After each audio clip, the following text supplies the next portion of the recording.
Hello hello दोस्तों, अपने group में एक क्वेरी चल रही है जिसमें ये है कि स्टार्ट डेट के अंदर जब सब्सक्रिप्शन पीरियड सेट करते हैं तो उसको कस्टम डेट चाहिए। मतलब अभी क्या है सीन उसका कि अगर ये स्टार्ट डेट के अंदर यहाँ से मंथ सिलेक्ट कर रहा है तो आउटपुट प्रॉपर आ रहा है। ठीक है, कोई भी मंथ सिलेक्ट कर रहा है या यहाँ पे मान लेते हैं कि 1 ईयर सिलेक्ट कर रहा है तो भी उसका रिजल्ट परफेक्ट आ रहा है। लेकिन वो जैसे ही 10 डेज़ अगर डेज सिलेक्ट करता है तो उसका डेज ऐड होने की जगह पे वो ऑटोमेटिकली मंथ ऐड हो जाता है। तो इसके लिए मैंने एक सॉल्यूशन निकाला है, उसका एक सॉल्यूशन अल्टरनेट सॉल्यूशन किया है जो अभी जिसके लिए मैंने अभी टेम्पररी कुछ फील्ड्स क्रिएट किए हैं, जैसे duration basis, duration period basis. ये जो पीरियड सब्सक्रिप्शन पीरियड है वो यही है, लेकिन मैंने इसको यूज़ ना करके कस्टम टेम्पररी क्रिएट किया है ताकि इसको डिस्टर्ब ना हो। ठीक है, स्टार्ट डेट हम यही रखेंगे और एंड डेट जो ये है जो इसके ऊपर से आ रही है, इसके लिए मैंने एंड डेट भी एक नया क्रिएट किया है टेम्पररी समझने के लिए, जिसमें ये कैलकुलेशन करेगा ये फील्ड से।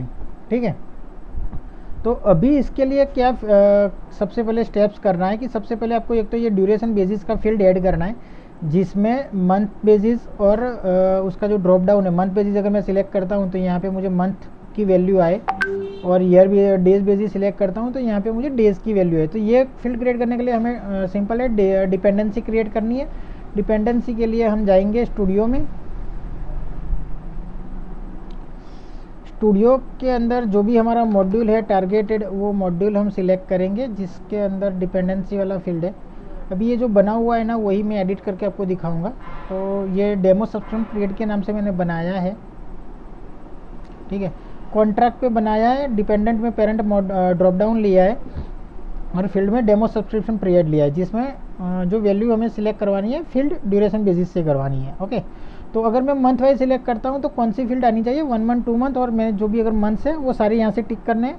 डेज वाइज सिलेक्ट करता हूँ तो डेज वाइज में 10 डेज 20 डेज 360 डेज या उसके मल्टीप्लिकेशन में आप चल रहे हो तो जो भी डेज सिलेक्ट करने हैं वो डेज आपको ऐड करने हैं। ठीक है, अभी नन में हमने कोई वैल्यू नहीं रखा है ताकि बाय डिफ़ॉल्ट इन दोनों में से कोई एक ही ले।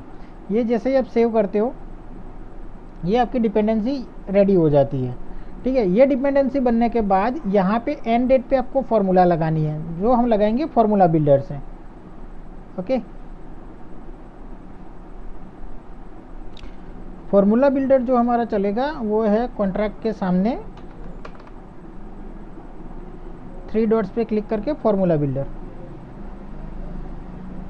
फॉर्मूला बिल्डर में अभी कुछ एरर चल रही है तो इसको अगर हम एडिट करते हैं ना तो वो मॉड्यूल लोड नहीं होता है, डेटा लोड नहीं होता है। तो ये फंक्शन हमें याद है, इस हिसाब से हम नया फॉर्मूला बिल्ड करते हैं।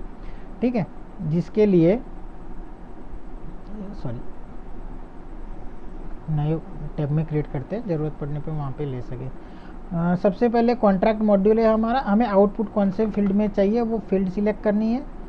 फॉर्मूला टाइप में एडवांस लेना है जिससे मल्टीपल ऑफ फार्मूला रिजल्ट कर पाओ। यहाँ पे हमें कंडीशन लेनी है if else. If else select करेंगे तो आपको ये आएगा। अभी यहाँ पे जो पहला फंक्शन लेना है इफ़, कि अगर कंडीशन में ड्यूरेशन बेसिस में यहाँ पे वैल्यू टाइप आपको लेना है month wise, month basis, month wise या मंथ बेसिस आपने जो लिया है वो लिखना। अब ये वैल्यू कहाँ से मैंने लिखी है तो आप अपना ये जो ड्रॉप डाउन है ये वाला, ये ड्रॉप डाउन के एग्जैक्ट वैल्यू मैच करवानी है, कोई भी एक वैल्यू मैच करवानी है। तो हम सबसे पहले जो मंथ बेसिस है वही वैल्यू मैच करवाते हैं कि अगर equal to duration basis is equal month basis, then क्या करना है, मंथ है तो हमें क्या करना है, ऐड करना है, ऐड मंथ। ऐड मंथ किससे करना है, स्टार्ट डेट से, स्टार्ट डेट के ऊपर और हमारा जो ड्यूरेशन पीरियड आएगा। ठीक है, ड्यूरेशन पीरियड में हमने वैल्यू डाली हुई है ड्रॉप डाउन में, वही वैल्यू ऑटोमेटिक स्टार्ट डेट के ऊपर मंथ में ऐड करेगा। अगर मान लेते हैं कि मैं यहाँ पे जो इक्वल टू ड्यूरेशन बेसिस में मंथ नहीं है तो एल्स में क्या आएगा, तो एल्स में ऐड डेज, ऐड डेज पे अगेन स्टार्ट डेट एंड यहाँ पे हम डालेंगे ड्यूरेशन समरी पीरियड। ओके, ये सेम रहेगा दोनों फील्ड। यहाँ पे स्टार्ट डेट में ऐड मंथ किया है हमने, यहाँ पे ऐड डेज किया है, यहाँ पे स्टार्ट डेट सेम है। ओके, और यहाँ पे जैसे ही आप सेव करोगे